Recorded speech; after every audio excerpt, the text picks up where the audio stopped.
Ada konduksi, kemudian yang kedua ada konveksi, dan ada radiasi. Kira-kira itu apa ya? Iya, itu adalah perpindahan kalor. Hari ini kita akan belajar tentang itu. Here we go.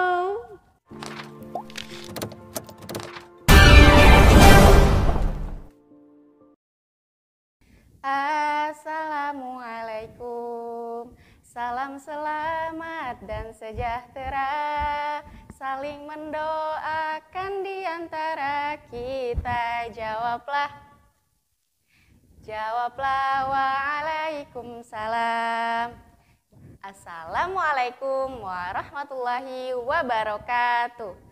Selamat pagi, selamat siang, selamat sore, dan selamat malam kepada Ananda Soli dan Solihah yang ada di rumah.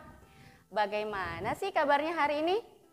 Ya, alhamdulillah, luar biasa, bersemangat, bahagia, Allahu Akbar. Nah, hari ini apakah kalian sudah siap belajar? Iya, kalau sudah siap, yuk kita sama-sama membuka pelajaran pada hari ini dengan mengucapkan lafaz basmalah.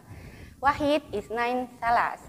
Bismillahirrahmanirrahim. Ya, mantap. Nah, semoga dengan membaca bismillah tadi, pembelajaran online hari ini bisa berjalan dengan lancar. Amin, Allahumma amin. Baik, anak-anak hebat, siapa di sini yang masih ingat pembelajaran kita pada pertemuan sebelumnya? Siapa ya? Kita belajar tentang apa ya? Iya, benar. Minggu lalu kita sudah belajar tentang pengaruh kalor atau panas pada kehidupan sehari-hari. Nah, hari ini kita akan belajar tentang perpindahan kalor. Baik, anak-anak. Pada pertemuan sebelumnya, kita sudah belajar bahwa panas atau kalor itu dapat berpindah karena adanya perbedaan suhu. Perbedaan suhu yang dari suatu benda yang suhunya lebih tinggi ke benda yang suhunya lebih rendah. Nah, sebelum kita mengetahui bagaimana cara kalor itu berpindah, yuk kita sama-sama simak gambar berikut ini ya.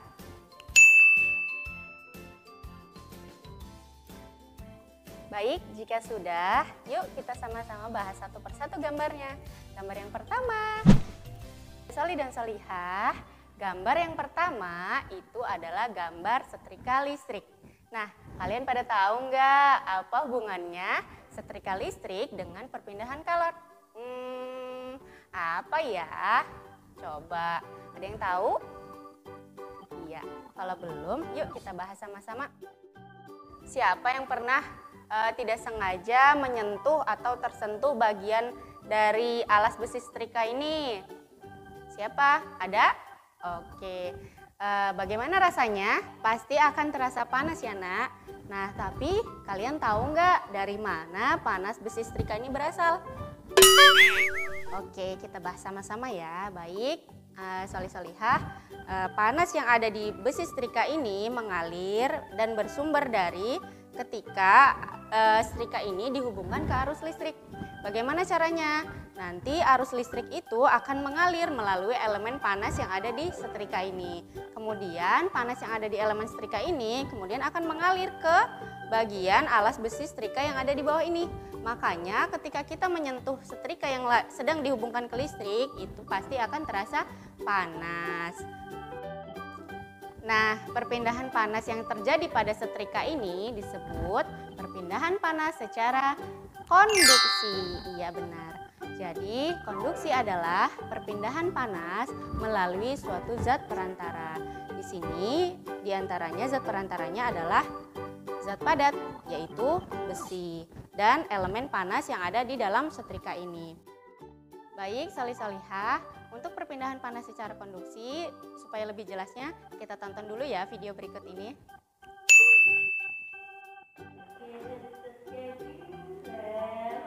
Nah, baiklah Solihah, apa sih hubungannya video tadi dengan perpindahan panas secara konduksi? Nah, kira-kira begini. perpindahan panas secara konduksi adalah perpindahan panas yang terjadi secara hantaran. Nah, di video tadi terlihat ada beberapa orang yang sedang menghantarkan buku secara estafet. Nah, kira-kira begitu perpindahan secara konduksi. Orang yang sedang menghantarkan buku itu kita misalkan sebagai perantara.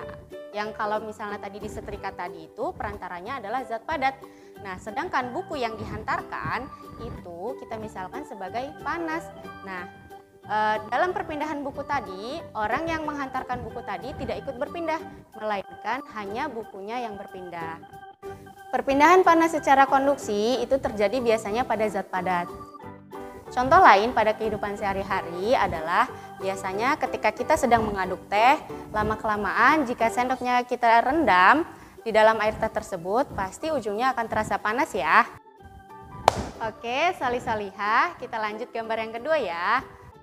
Ini adalah gambar sebuah gelas yang berisi air panas kemudian dicelupkan dengan es berwarna. Loh, terus apa ya hubungannya dengan perpindahan kalor? Kira-kira perpindahan kalor secara apa ya yang berhubungan dengan gambar tersebut? Nah, untuk lebih jelasnya, yuk kita sama-sama simak video percobaan berikut ini. Pada percobaan ini, bahan dan alat yang dibutuhkan adalah gelas bening, air yang mendidih, dan es yang berwarna. Pertama-tama, tuangkan air mendidih ke dalam gelas, lalu masukkan secara perlahan es yang berwarna ke dalam gelas. Setelah itu, amati secara seksama apa yang terjadi di dalam gelas tersebut.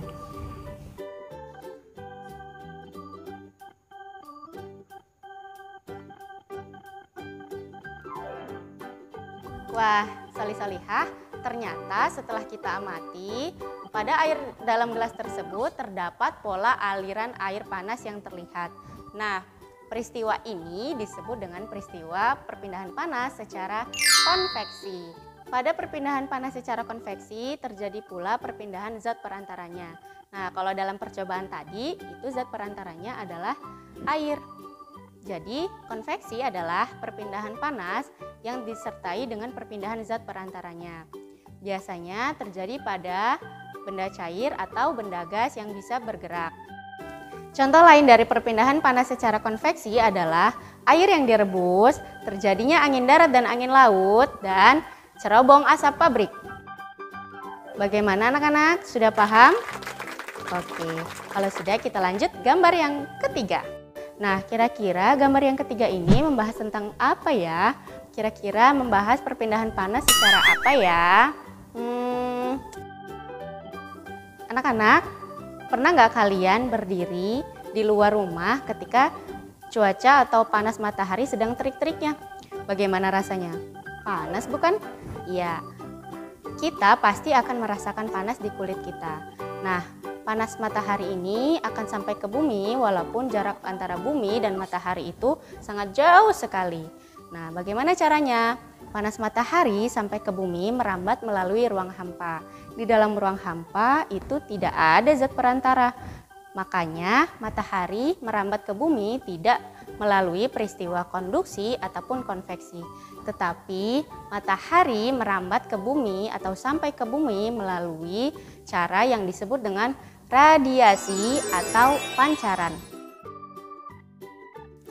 Jadi perpindahan panas secara radiasi adalah perpindahan panas tanpa melalui zat perantara.